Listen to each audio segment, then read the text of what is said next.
properly done, so they're going to do it instead of for $12,000, they're going to do it for $500 now.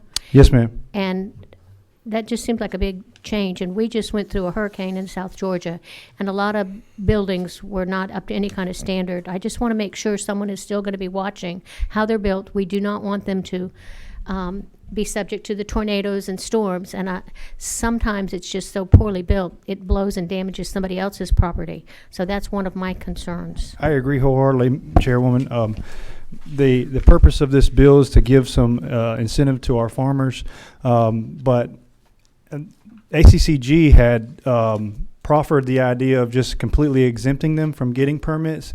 I was uneasy about that because of the concern you have, in that someone could then go and build a shoddy building, and when we get a hurricane or a tornado or a windstorm of any size, it's possible those large structures could impact someone, not just the farmer, but someone else in the community. So I thought it pertinent that we put a cap so that they will go out and inspect. They still have to meet the minimum standards. This doesn't do anything for design standards or anything of that nature. They still have to meet those standards.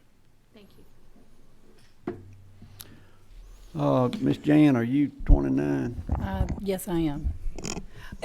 Thank you, Mr. Chairman and Representative. I would just like to ask, do we have any idea how the permit fees are determined in 159 counties? Do we know how many hours it takes to inspect a structure if it is of a commercial nature? I can only speak to my personal knowledge of that because I did that for 12 years. And, typically 10, maybe 12 inspections. And for my county, it was a large county. So sometimes I was driving 15 miles one way. But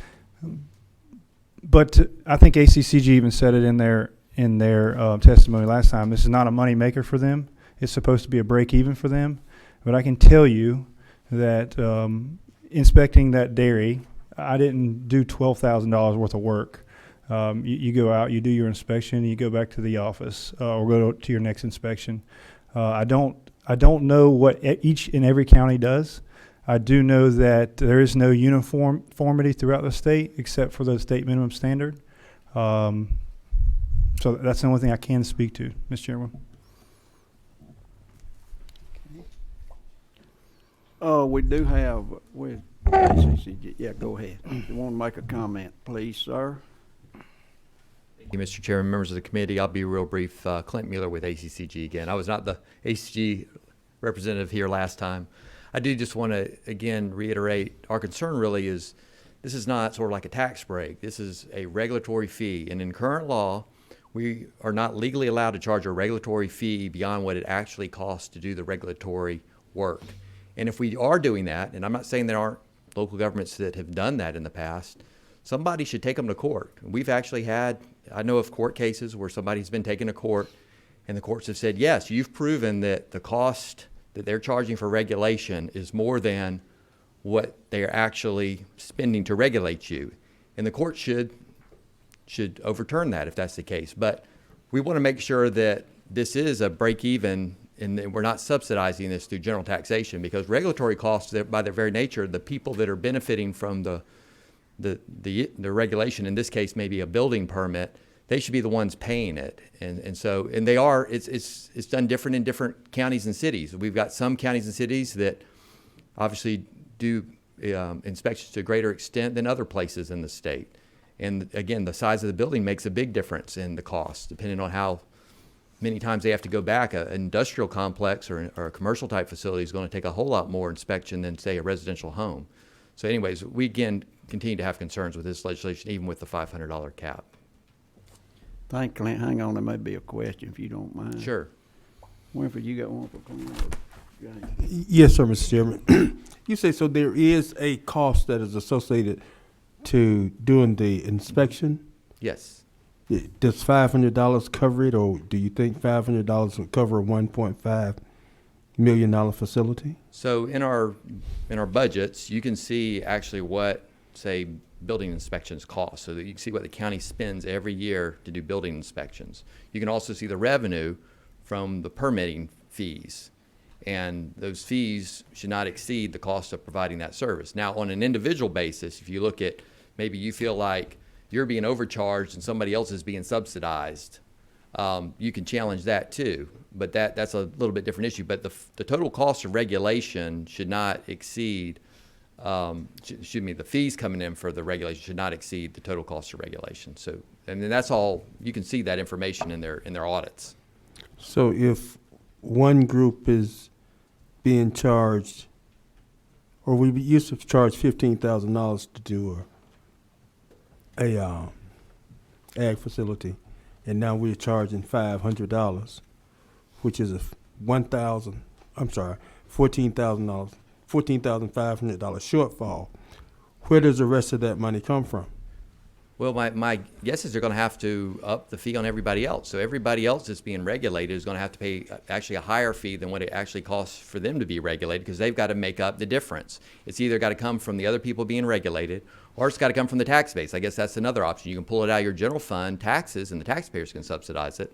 But it costs what it costs, and somebody's going to have to pay that. So that's kind of like, don't tax you, don't tax me. Well, we all want to break, right? But at the same time, we all don't want to pay somebody else's bill either, right? Can you let me finish what I read one time? Yeah, I read one time, it said, don't tax you, don't tax me, tax the man behind the tree. That's right. We all agree there. Okay. Miss Darlene, are you 25? Thank you, Mr. Chairman. Just a couple questions about what we're talking about, the cost of doing this. It just seems like such a big jump going where somebody was paying $12,000 or $15,000 down to $500. And what happens if you're building, a whole area? You're going to put up 3 or 5 chicken houses, for example. Would they get a permit for each building, or the whole group of them together? And how can what I need to do in Grady County is not the same thing you will need to do in another county. So I feel like we're trying to make one thing fit all. And I don't see how that's going to actually work. We're again going to local governments and trying to dictate what it's going to cost. In my county is bigger than another county. So I'm still puzzled by why we have that set amount. And again, dictating to local governments how they're going to do this process. The other issue, Madam Chair, is if we do artificial caps, then what prevents the next group from coming back next year and say, you put a sort of an artificial cap on this group, where's my cap, where's my cap? And I think you're going to see legislation continuing to come through the General Assembly where other people are going to say, well, cap my fee or liability. If I may, if we are bringing in other types of businesses and they're paying same size building, but they're paying a larger fee than $500 to put in some type of manufacturing, for example. So we're not being equitable there. That's a concern I have. Thank you. I think that's a concern. I think that we've already done that. I know that we've already done that, particularly with railroads, and we've done it with meat packing sheds. So there's already some inequity within the code where we've completely carved out. And I'm unabashedly saying that this is a carve out for farmers. Farmers have it hard enough. This is a carve out for farmers. Rob? Thank you, Mr. Chairman. I think it's a good bill. I think it's a good economic development, tries to incentive the investment for these counties, farm. It's not just the building that does it. You got to have all the other land and economic development that goes with these buildings, and they put the building to go on the tax roll and continue paying ad valorem taxes each and every year. And I think it's something I think would give ag investors and farmers a little confidence in when they go to invest in their county in a facility like that. And so I think it's a good bill. Former County Commission Chairman. Thank you, Mr. Chairman. Representative Burchett, do you feel like this bill is geared more towards helping, though, the commercial farmers, which is good? I mean, I'm not opposed to that. But does this bill actually do anything to help just the average family farmers or row crop farmers that don't require, any sort of building structure? And I think to Chairman Taylor's point that you will have another group coming next year. And how do we handle that? This is a broad bill. Yes, ma'am, it is. I think that it helps every farmer. So row crop farmers, they routinely put up barns to house all their equipment in. That would be exempt from a permit fee, still getting inspected. I think that if you have if you build a silage, then you'd be exempt from a fee. So I think it helps the average Georgia farmer, as well as the commercial farmer. From where I'm from, it's just row crop farmers and blueberry farmers and dairy farmers. So they're all family-owned farms. They're not corporate-owned farms. I believe this does help them. As to your question about the next group that comes, certainly there will be another group that comes. We've already had groups before that have come, and we've given the exemption to, we don't permit any type of, there's not even a permit requirement for the railroad. There's no, for the meat packing plants, and I was looking for the code section, and forgive me, I cannot find it. In my early on in this endeavor, speaking with ACCG, it was with Todd, and he was like, well, just add these ag guys into that code section because they're completely exempt already. He actually brought me the code. But again, if we completely exempt them, I'm nervous about substandard construction. I think what might answer some of the questions about this, if you look on line 17, 18, talk about qualified agriculture producer, which is a gate holder.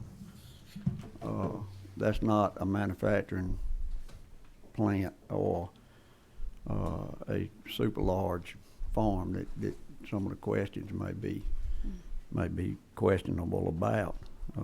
Somebody's got to qualify for a gate card to be able to get this. Is that correct? That's correct. We've tied it to the gate card as a means of narrowing it to. I mean, this is ideally going to help the family farm. That's what we want it to do. I don't know how to any further narrowly tailor it. It's solely for the use of agricultural purposes. It's got a cap on it now versus a complete and total exemption because I empathize with the county's position and having to go out and do the inspections. And I've tied it to the gate card. I'm not sure any other way to do it to make it any more narrowly tailored. Donna, you 26. Yeah, at the proper time, I'd like to make a motion. Okay, let me get one more question and make sure Clint got through. Okay. Tom, is that you? Yes, sir. Thank you, Mr. Chairman. I've looked at some things online. Have you given any thought to maybe putting a limit on the size of the structure? I know other states have looked at, maximum square footage, maximum height. It's one thing to build a small structure. Matter of fact, some states do that with no permit fee at all. But then when you get into that blueberry processing or your palmetto processing plant, you knew that was going to come up sooner or later. You might want a big facility for that one. So, but the things that we'd built on the farm, from a corn crib to just a shed for the 4-H steers, not enough square foot, not enough things to even maybe justify much. Maybe some type of size limit would be appropriate. I hadn't given any thought to the square footage because anything according to our state standards over 200 square foot needs to be permitted or inspected. So I was thinking anything over 200. I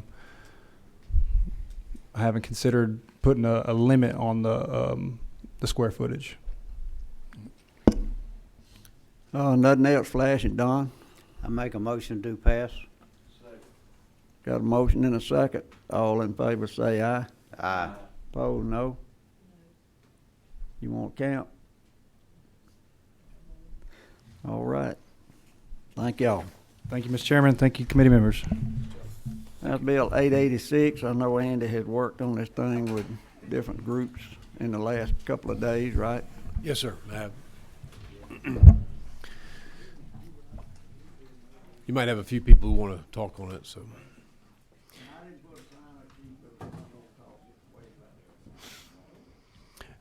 Mr. Chairman, I've got a substitute for you. It's LC 364369S. The committee had recommended a few things to be changed in this legislation. I'll direct you to those changes. Again, first, just to remind you that on line 21, livestock is not included in the term of a pet. That remained the same. This legislation will really not have any effect until July 1 of 2021. So this will be looking next year in terms of it becoming effective, not this year's July 2021. So we're about 18 months away. The other is, if you look at line 44, veterinarians had raised some concerns about the reporting, and they wanted to make sure the reporting requirement was a 24-hour after treatment. So we put that in there. So it's after treatment, after the animal's been treated, then that's when the reporting requirement triggers. That gives them time to get through the pets as they come through the clinic, get treated, and then deal with this later in the day or the next day.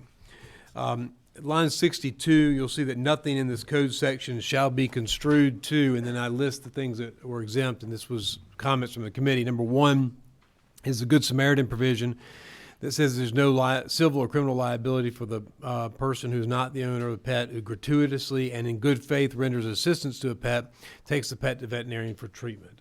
So that's someone that picks up an animal on the side of the street and brings that animal in, that they would not be caught up in this legislation. Number two is that it doesn't require pet owners to microchip the pets. It doesn't require the veterinarian to have a chip reader, which was an issue raised by Chairman Perkle. And then number four there, it does not prescribe or require the provision of treatment to any pet. So we're not mandating that the veterinarian provide treatment or not provide treatment. That's left in the discretion of the veterinarian. Finally, in lines 76 and 77, you'll see that the veterinary board would promulgate rules and regulations to implement. So that leaves, for all the details, there's been some discussions with veterinary doctors about defective chip readers, pets with multiple chips planted into the pet. There are going to be all kinds of subtle, small issues that I just don't think we should deal with in terms of the legislation, but get the infrastructure put in place, let the board deal with those smaller, minor issues, and that's why we allowed them to put the rules and regulations in this. And Mr. Chairman, those are the changes that the committee had asked me to look at and make to this bill, and I've done all those changes and put those in place before you, and I would like to ask for your favorable consideration. Of course, I'll take any questions if you have them. Does anybody have any questions for the author? And did you say somebody else want to talk? Brian, y'all, okay. You don't mind telling us who you are, please, sir? Yes, thank you. My name is Justin Toth. I'm president-elect of the Georgia Veterinary Medical Association. First and foremost, I'd like to thank Representative Welch. We came to him early on with some concerns, and he's worked very closely with us. A lot of the items that he listed as changes on this were suggestions from the GVMA, so I really appreciate him being open and working with us through this. As of now, the way that this proposed bill is written, the GVMA does not have any concerns at this time. Any questions? 226. Don, is that you? Time I'd like to make a motion. That'd be a good time. I make a motion to pass. Got a motion second. All in favor say aye. Aye. Opposed, no. Andy, thank you for working with this. Well, thank you, Mr. Committee members and Mr. Chairman. Appreciate y'all's input. Dale, you want to stand up and tell us what's happening Wednesday morning? Yeah. So, Chair, members of the committee, I'm Dale Sandlin. I'm the new Executive Vice President for Georgia Cattlemen's Association. We'll be having our state legislative district breakfast happening on Wednesday morning. I know it's not a day when you're in session, but